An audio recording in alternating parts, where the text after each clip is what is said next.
Aujourd'hui, je vais vous guider pour apaiser la douleur d'une séparation, retrouver de la paix et tourner la page en douceur. Vous êtes prêts? Alors c'est parti.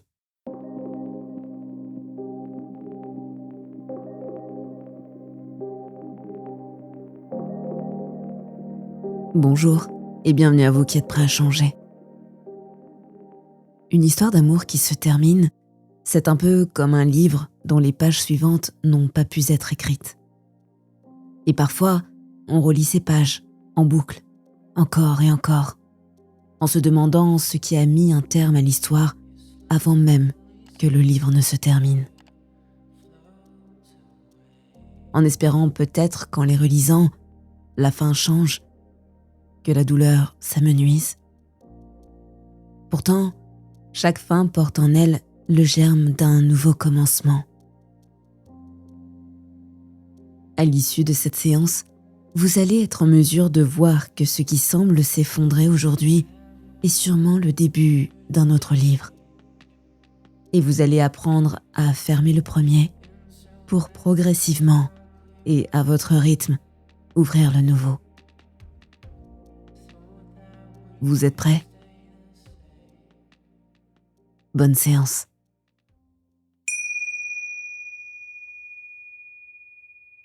Je vais vous inviter à vous installer confortablement, assis ou allongé, dans un endroit calme où vous ne serez pas dérangé.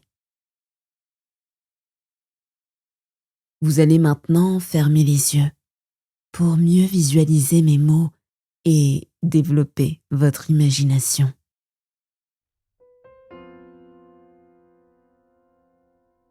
Laissez votre attention descendre vers la poitrine, là où se trouve le cœur. Observez-le. Contemplez-le depuis l'endroit où vous êtes.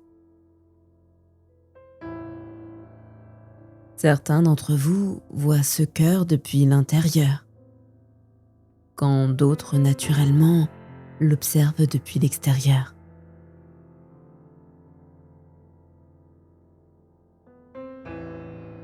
Lorsque l'on vit une rupture, le cœur peut parfois se sentir lourd. Mais qu'en est-il pour vous?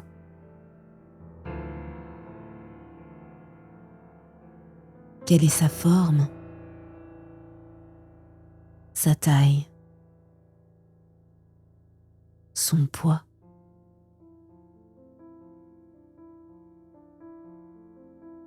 À quoi ressemble-t-il?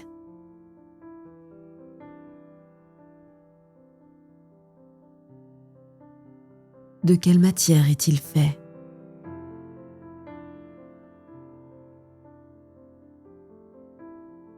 Sa surface est-elle plutôt lisse ou rugueuse?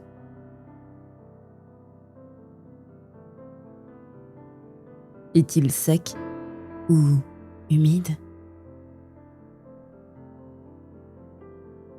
Quelle est sa couleur en ce moment?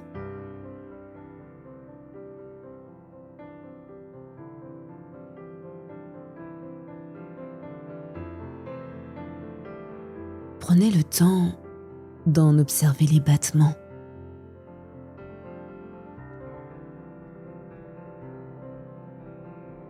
Sont-ils plutôt lents ou rapides?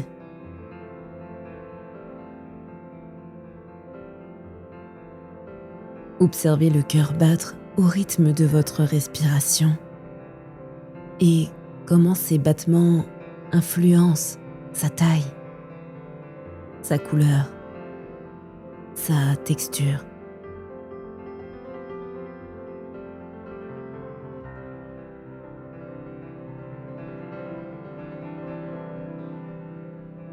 Vous êtes allongé ou bien assis. L'attention portée sur le cœur qui bat. Vous écoutez mes mots et, peu à peu, vous êtes de plus en plus connecté à votre intérieur.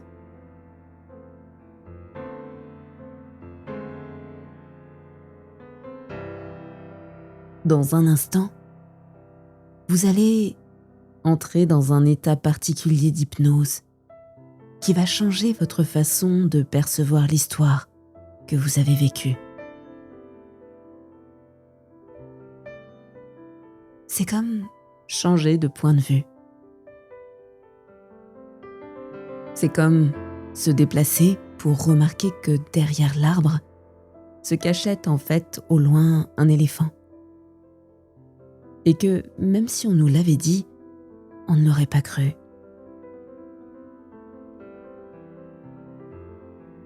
C'est remarquer que tout n'est qu'une question de perspective, de point de vue, d'histoire que l'on se raconte à propos d'une situation. Et parfois, il suffit simplement d'élargir son esprit, de laisser les pupilles se dilater pour voir plus de détails.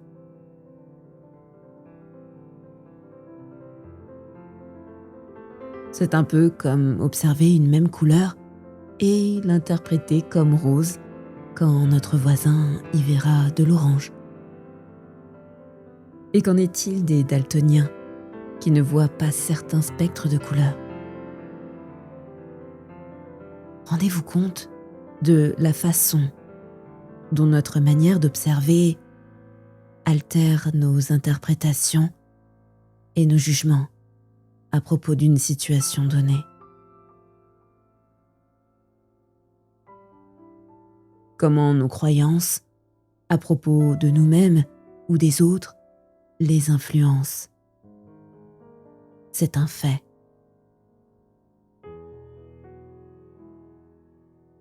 C'est pour cela que changer l'histoire, la croyance, la vision, change le jugement, l'interprétation et le ressenti.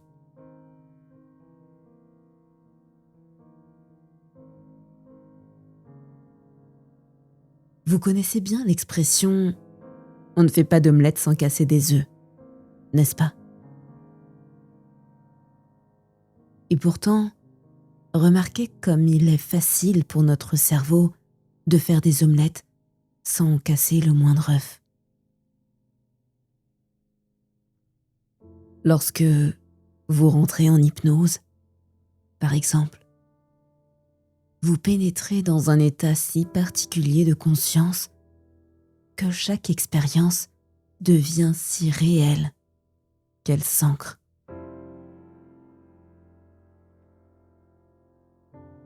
Comme un rêve vécu si intensément que le corps réagit, s'active, bouge, éprouve des émotions fortes. Ne vous est-il jamais arrivé de vous éveiller encore triste d'un rêve pourtant terminé? Ou d'avoir un fou rire en plein sommeil? Ou bien une sensation de tomber? Tout le monde a déjà vécu cela au moins une fois dans sa vie. Et c'est bien la preuve que votre cerveau est capable de changer l'histoire, de transformer la réalité et d'y croire, pour changer l'expérience vécue ici et maintenant, mais aussi plus durablement.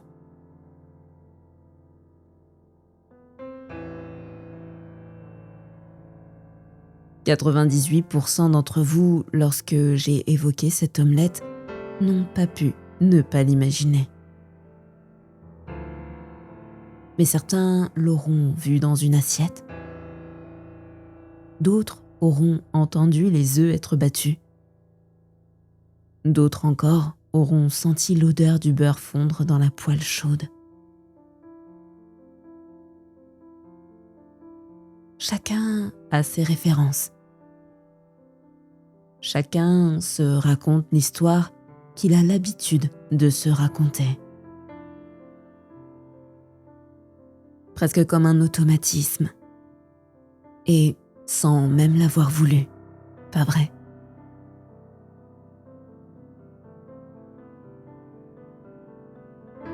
Et c'est ainsi que nos émotions réagissent. Ce que nous évoquons nous rappelle, nous renvoie, nous aspire vers des périodes de notre passé presque instantanément, sans que nous l'ayons décidé.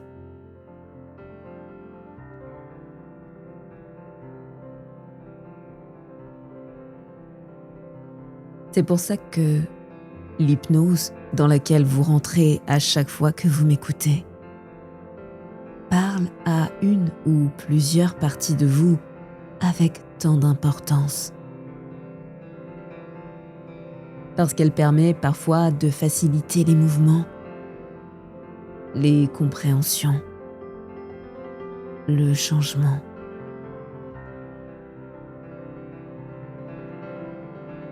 Elle s'adresse au corps, aux automatismes, à l'inconscient. Lorsque la tête a souvent essayé sans y parvenir.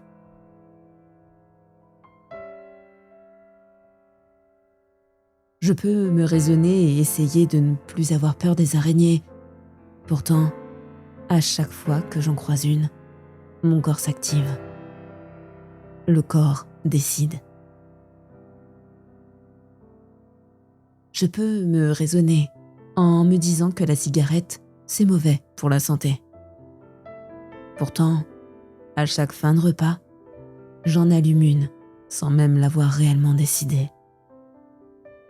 Le corps décide.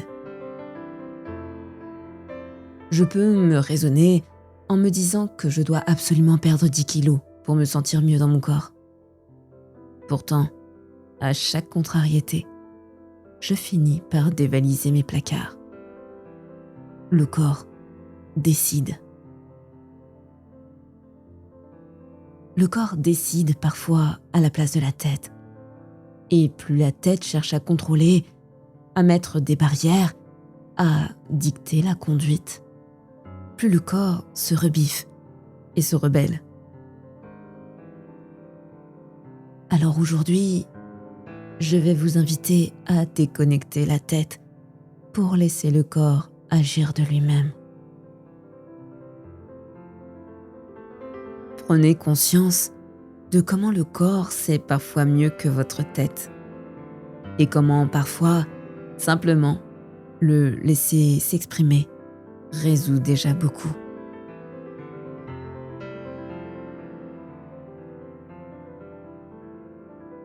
Observez chacun de ces fils reliés à votre cerveau.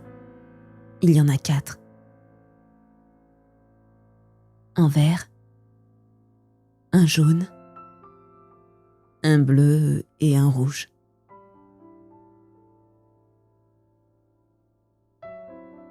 Je ne sais pas si ces fils sont connectés par le haut, par le devant ou par l'arrière, peu importe.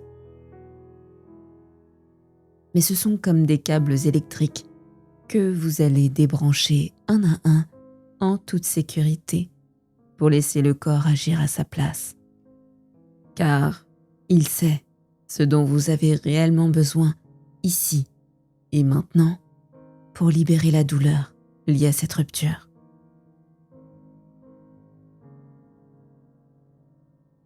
Prenez le fil vert et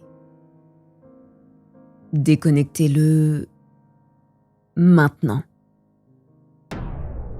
Les pensées s'éteignent, les mots s'effacent, la tête se vide.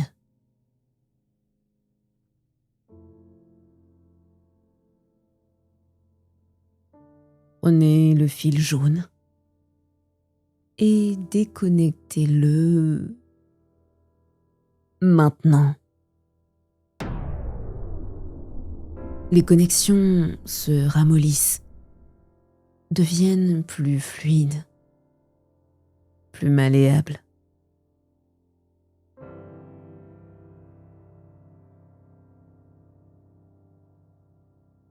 Prenez le fil bleu et déconnectez-le maintenant. toutes les fonctions de réflexion se floutent, deviennent confuses. L'attention décroche.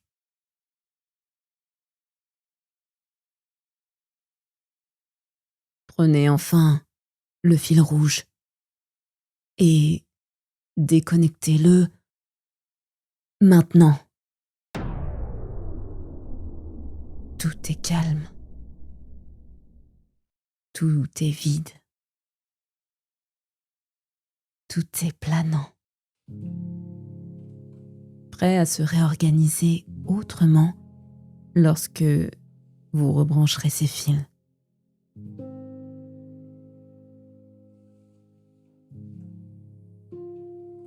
Le courant s'est éteint et le cerveau reste alimenté par l'inconscient qui prend maintenant le relais pour assurer toutes les fonctions vitales en laissant la conscience se régénérer profondément.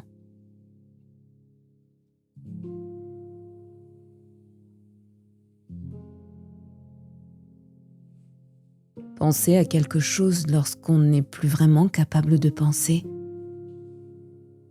c'est l'éloigner.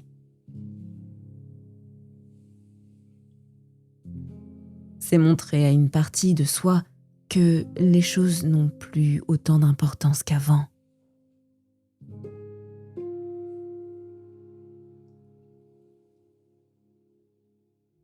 On dit souvent « loin des yeux, loin du cœur ». Et c'est vrai. Car à chaque fois que vous essayez de penser à cette personne que vous avez profondément aimée, elle s'éloigne.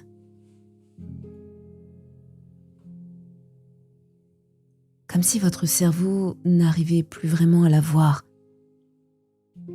Et plus il essaye, plus elle s'éloigne.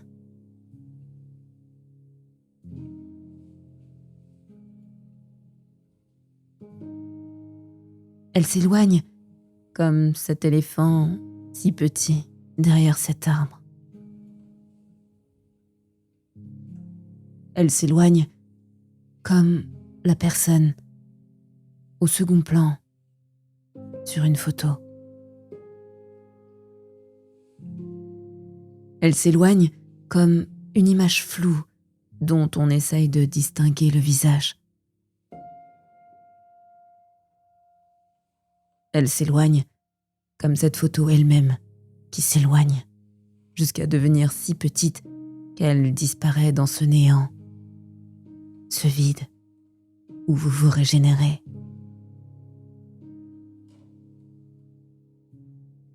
C'est comme un grand trou noir cosmique où tout votre vécu avec cette personne est aspiré, conservé là-bas, mais loin. Enregistré, mais rangé. Vécu, mais comme un rêve dont on ne retient que les apprentissages.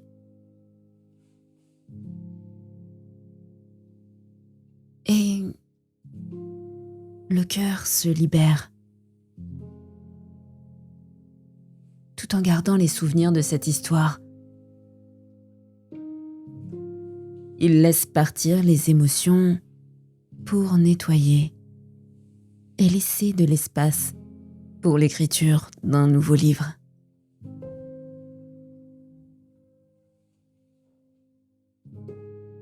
C'est ainsi que, comme dans un rêve, la colère, la tristesse, la joie, la surprise, le dégoût peuvent s'exprimer à travers le corps. Maintenant.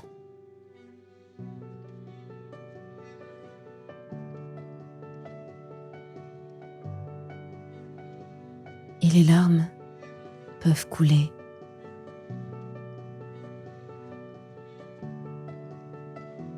Les sourires surgir.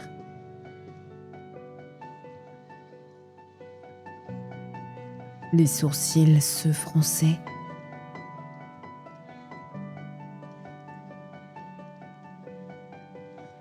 et la bouche se tordre.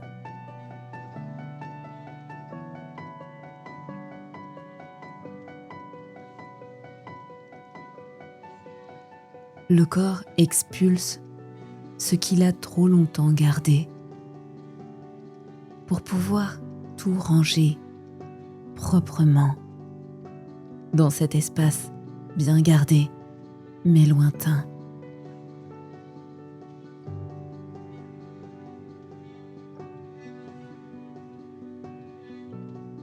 Et à mesure que toutes ces émotions se digèrent et s'intègrent, que le corps se lave et apprend de cette expérience d'une façon nouvelle, que les souvenirs se rangent dans ce vide qui éloigne sans effacer. Vous bâillez.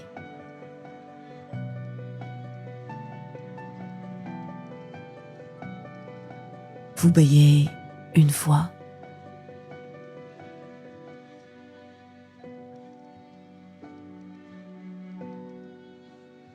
Vous bâillez 2 fois.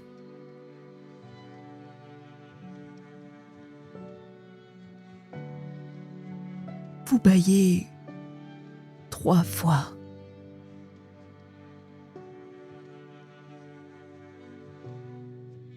Et laissez le corps bâiller autant qu'il en a besoin pour intégrer différemment toute cette expérience.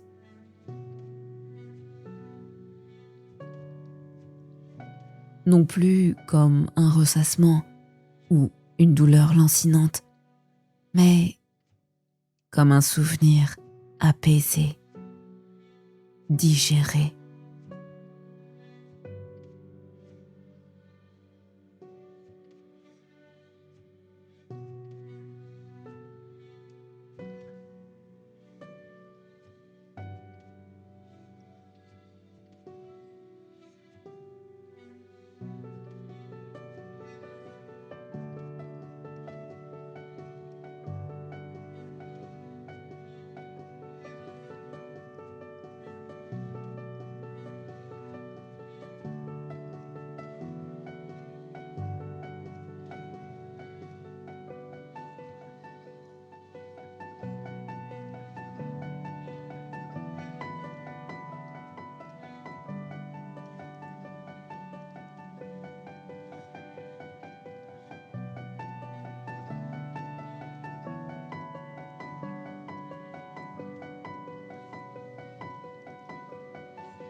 vous êtes toujours déconnecté, calme, apaisé.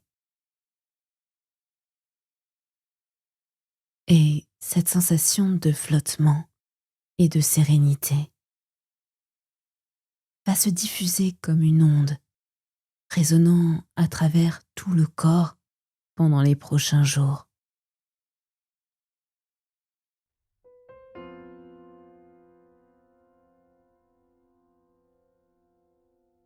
À partir de maintenant, et à chaque fois que vous verrez cette personne, que vous l'entendrez ou y penserez, elle sera comme lointaine, pas au niveau des souvenirs, mais au niveau du cœur.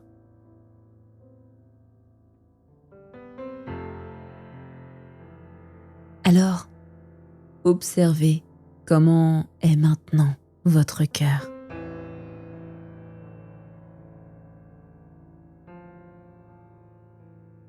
Est-il moins lourd, plus clair, plus libre?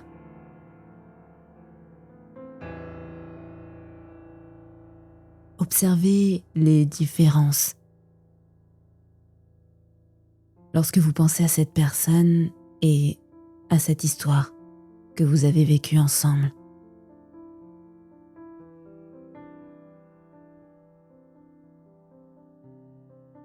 Et si tout n'a pas disparu, tout n'est pas encore aussi lointain que vous le souhaiteriez, tant mieux. Car elle fait partie de vous, de votre histoire.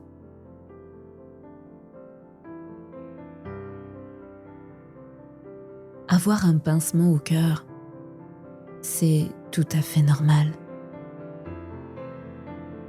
Mais maintenant,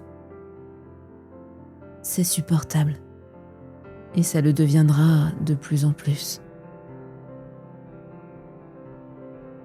Un jour, ce sera même doux, car le temps aura coulé sous les ponts et vous aurez écrit la suite de votre histoire. Car maintenant que vous avez rangé proprement ce livre qui paraissait inachevé,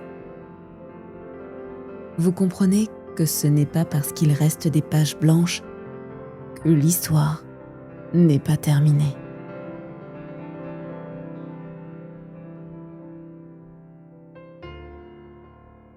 Et c'est avec cette nouvelle façon de voir que vous allez pouvoir rebrancher ces câbles, un à un.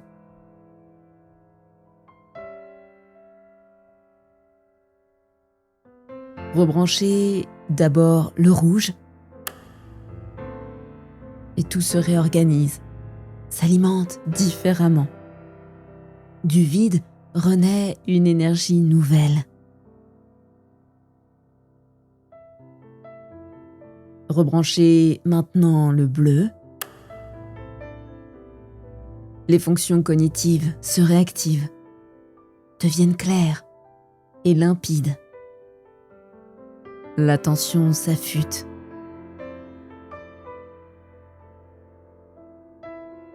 Rebranchez le fil jaune. Les connexions s'ajustent, se renforcent, s'ancrent dans le présent. Et enfin, vous rebranchez le fil vert. Les pensées reviennent, les mots se rallument et la tête se remplit d'idées nouvelles à propos de cette histoire qui s'est achevée.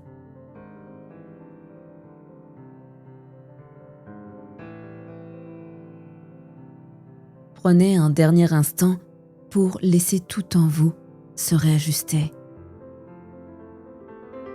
Et observez le corps tout entier se réaligner en douceur.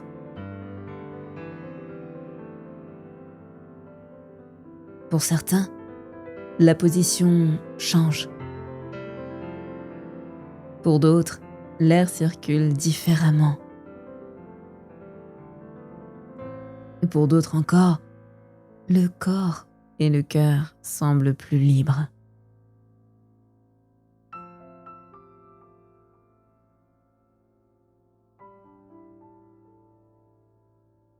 Vous pouvez vous étirer, vous grandir et prendre une grande inspiration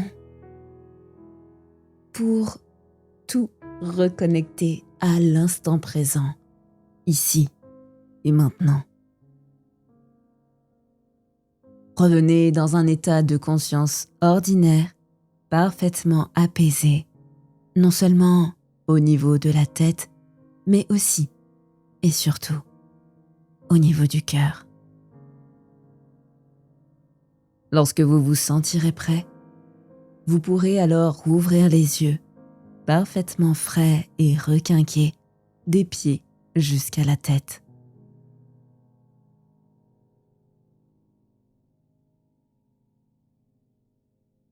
Cette séance vous a aidé à vous apaiser? Alors pensez à la partager avec quelqu'un qui traverse peut-être la même épreuve. Et pour soutenir le podcast, vous pouvez, comme d'habitude, laisser 5 étoiles sur votre plateforme d'écoute préférée, un petit commentaire ou un like, ça m'aide beaucoup.